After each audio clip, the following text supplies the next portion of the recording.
सभी को नमस्ते। मैं डॉक्टर हिकमत चौधरी और आज की इस वीडियो में हम आपको जानकारी देने वाले हैं एनीमिया के बारे में। एनीमिया यानी कि खून की कमी।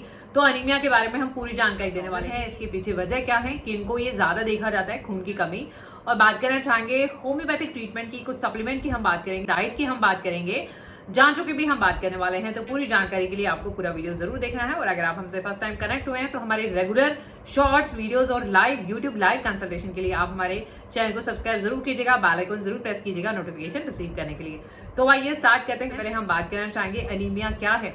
देखिएगा, आपकी ब्लड में जो सर्कुलेटिंग आरबीसीज होती हैं, रेड ब्लड सेल्स जो होती हैं, उनका कम देखे जाना, डिक्रीज हो जाना बात करना चाहेंगे, जिसको हम एनीमिया कहते हैं, खून की कमी कहते हैं। और एचबी ट्रांसपोर्ट करता है ऑक्सीजन को, जो कि ब्लड के थ्रू जो है सभी टिश्यूज में जो है ऑक्सीजन को सप्लाई करना, तो ये फंक्शन रहता है। अब किसी भी वजह से आपको मान लो आरबीसी कम है, हीमोग्लोबिन कम है, तो उसकी वजह से आपको ऐसे सिम्टम डेवलप हो सकते हैं, जैसे मान लो सांस में दिक्कत होना, जो कि हम लक्षणों में भी बात करेंगे। तो आइए कारणों से हम स्टार्ट करना चाहेंगे। सबसे पहले हम बात कर लेते हैं, 3 मेजर कैटेगरी में इसको रखा जाता है। सबसे पहले बात करना चाहेंगे ब्लड लॉस का, यानी किसी भी वजह से आपकी बॉडी में ब्लड लॉस हुआ है, खून का लॉस हुआ है, हेमरेजेज है, ब्लीडिंग है। बात करना चाहेंगे एक्यूट और क्रॉनिक। एक्यूट यानी कोई आपका सर्जरी हुआ है या फिर कोई इंजरी हुआ है, तो ऐसे केसेस में आपका ब्लड लॉस हो सकता है, बट एक्यूट कम देखा जाता है। क्रॉनिक की बात करना चाहेंगे, यानी बहुत टाइम से आपकी बॉडी से थोड़ा थोड़ा ब्लड लॉस हो रहा है, तो वो आपको लीड कर सकता है, एनीमिया कॉज कर सकता है। स्टमक अल्सर की हम बात करना चाहेंगे, कुछ कैंसर ऐसे देखे जाते हैं। और बात करना चाहेंगे हम ब्लीडिंग, मेंस्ट्रुअल ब्लीडिंग की बात करना चाहेंगे, heavy blood flow, heavy bleeding during periods. तो सेकेंड हम बात करना चाहेंगे जो आपकी आरबीसीज हैं लेकिन वो डिक्रीज हैं या फिर जो है इम्पेयर्ड है, तो वैसे केसेस में। अब आरबीसीज के फॉर्मेशन की हम बात कर लेते हैं। जो आपका बोन मैरो होता है, बोन के अंदर जो एक स्पंजी पार्ट रहता है, सॉफ्ट पार्ट रहता है, जो कि आपका स्टेम सेल्स बनाता है, और स्टेम सेल्स बनाती हैं आपकी आरबीसीज बनाती हैं, डब्ल्यूबीसी और प्लेटलेट्स बनाती हैं।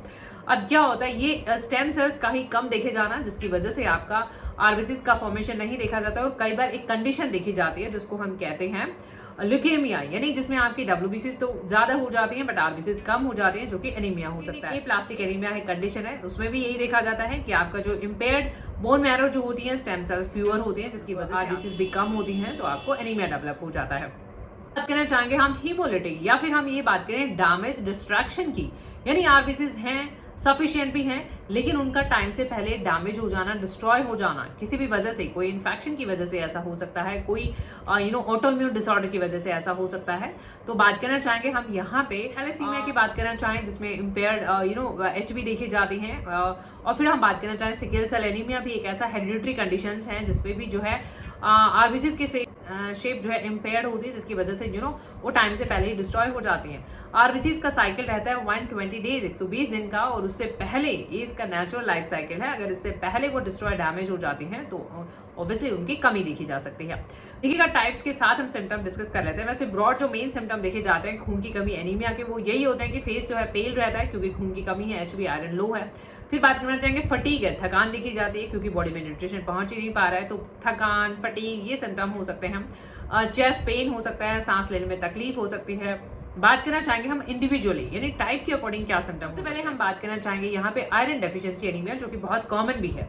देखिए, अगर आपकी बॉडी में खून की कमी है, अब खून की कमी किसी भी वजह से हो सकती है, आप डाइट में आयरन कम ले रहे हैं, या फिर आपका हेवी ब्लड लॉस हो रहा है, या फिर हम बात करना चाहेंगे यहाँ पे क्रॉन डिजीज आता है जो कि एब्जॉर्ब नहीं होने देता है, इंटेस्टाइनल प्रॉब्लम होती है, जिसकी वजह से आयरन एब्जॉर्ब नहीं होगा, तो आयरन की डेफिशिएंसी एनीमिया हो जाएगा। सिम्टम लगभग वही रहेंगे, थकान है, कमजोरी है, पीलापन है ना, ये सिम्टम्स रहेंगे। फिर बात करना चाहेंगे हम यहाँ पे विटामिन B12 डेफिशिएंसी भी एक कमी की वजह से इसमें भी आपका एनीमिया देखा जा सकता है। इस केसेस में आपके जो सिम्टम्स रहेंगे लगभग वैसे ही रहेंगे, बात करना चाहेंगे। लेकिन एक जो नया सिम्टम निकल के आता है वो होता है ग्लोसाइटिस, यानी आपका टंग रेडनेस देखे जाना, इन्फ्लेमेशन, डिजीनेस, ड्राउजीनेस, वर्टिगो, ये सारे सिम्टम भी होते हैं।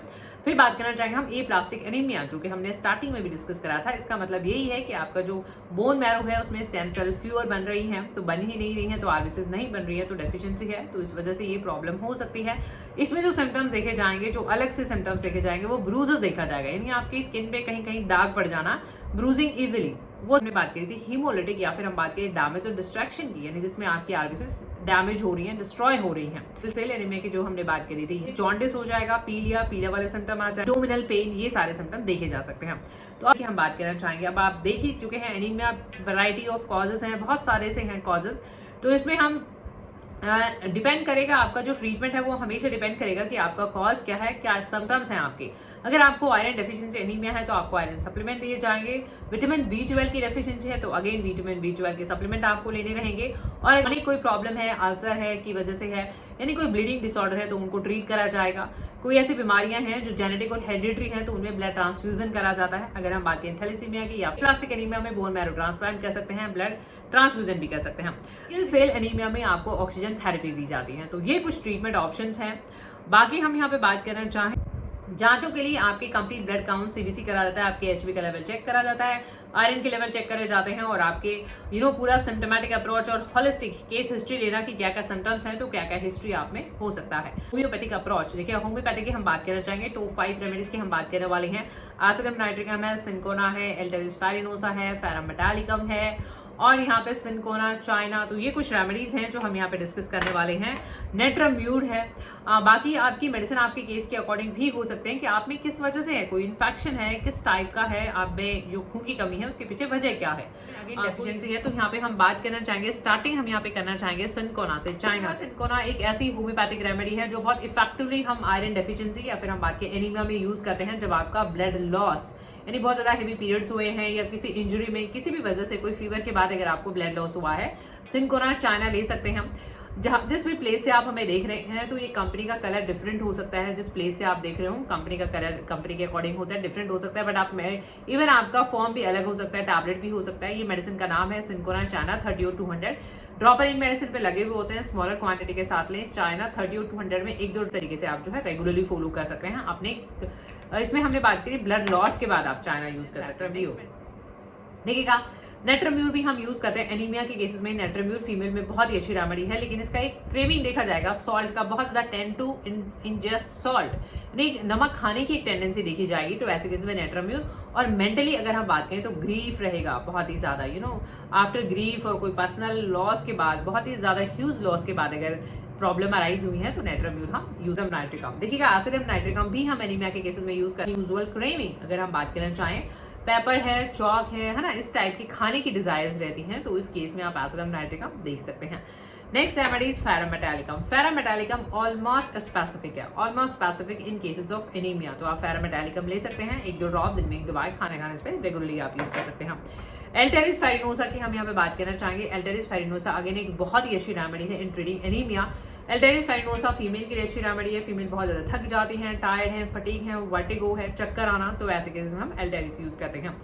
आपको अपने केस के अकॉर्डिंग मेडिसिन लेनी होती है। और अगर आप यूट्यूब पे देख रहे हैं, इन सभी दवाओं के लिंक आपको नीचे डिस्क्रिप्शन बॉक्स में मिल जाएंगे, वहां से मेडिसिन खरीद के भी आप अपना ट्रीटमेंट स्टार्ट कर सकते हैं। फेरम सिप प्लस टॉनिक की हम यहाँ पे बात करना चाहेंगे। फेरम सिप है, ये सिरप फॉर्म में है। टॉनिक है, आधा चम्मच दवा का 1 चम्मच पानी का मिक्स करके आप दिन में 1-2 बार खाने से पहले या आधे घंटे बाद में ले सकते हैं। इनके अलावा मैं मेडिसिन की बात करना चाहूँ तो डॉक्टर एडवाइस आरी पिल का एनीमिया ड्रॉप 3 आता है। अगर हम बात करना चाहें, बायो कॉम्बिनेशन 1 की टैबलेट आती है SBL की। और अगर हम बात करना चाहें डॉक्टर एक्वे का 31 भी आता है। ये कुछ ऐसी मेडिसिन हैं जो कंबाइंड मेडिसिन है जिसमें काफी सारी मेडिसिन मिली हुई है। जैसे अगर हम इस मेडिसिन की भी बात करना चाहें सिर्फ, तो इसमें भी काफी फेरम मेटालिकम है, फेरम फॉस है, काफी सारी मेडिसिन हैं, तो आप ये भी यूज कर सकते हैं। मेडिसिन यूज करने से पहले आप डॉक्टर से कंसल्ट भी कर सकते हैं। फॉर कंसल्टेशन आप हमारे दिए हुए व्हाट्सएप नंबर पे हमें कांटेक्ट कर सकते हैं for video voice consultation. I hope ये वीडियोस आपकी हेल्प कर सके। इन वीडियो से आपकी हेल्प होती है तो प्लीज इन्हें लाइक करें, शेयर करें, चैनल पर सब्सक्राइब करें। Thank you for your time, thank you for watching, keep watching, keep supporting. Thank you so much, thank you.